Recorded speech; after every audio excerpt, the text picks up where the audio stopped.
નમસ્કાર મિત્રો, જય હિન્દ, જય ભારત।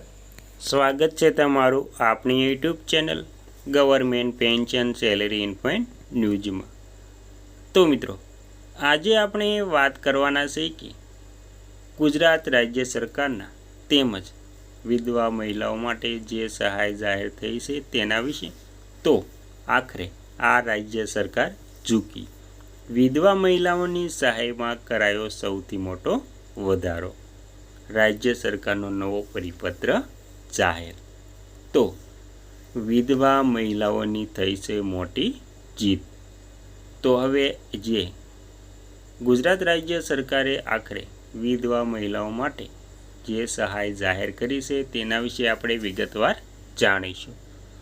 તો સંપૂર્ણ વાત વિગતવાર જાણતા પહેલાં તમને એક નમ્ર વિનંતી છે કે તમે આપણી ચેનલમાં નવા હોય તો આપણી ચેનલને સબસ્ક્રાઈબ કરી લેજો, કેમ કે આવી કોઈ પણ નવી અપડેટ આવે તે નોટિફિકેશન સૌથી પહેલાં તમને મળી જાય।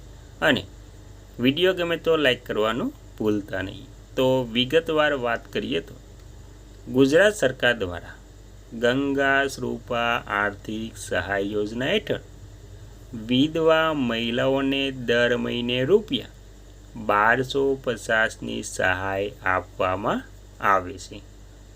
સરકારે વર્ષ 2025-26 અને 2026ના બજેટમાં આ રાજ્યોના માટે બજેટ ફાળવણી વધારીને અંદાજે 2847થી 3015 કરોડ રૂપિયા કરી છે, જેથી વધુને વધુ પાત્ર મહિલાઓને આર્થિક લાભ મળી શકે। યોજનાની મુખ્ય વિગતની વાત કરીએ તો તેમાં રકમ દર મહિને ₹1250 સીધા બેંક ખાતામાં જમા કરવામાં આવે છે। વાર્ષિક આવક મર્યાદાની વાત કરીએ તો ગ્રામીણ અને શહેરી વિસ્તાર માટે આવક મર્યાદા વધારીને ₹1,20,000 કરવામાં આવી છે।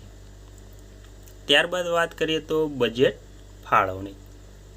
યોજના માટે કરોડો રૂપિયાનું બજેટ ફાળવાયું છે, જેથી લાખો મહિલાઓ લાભાન્વિત થાય।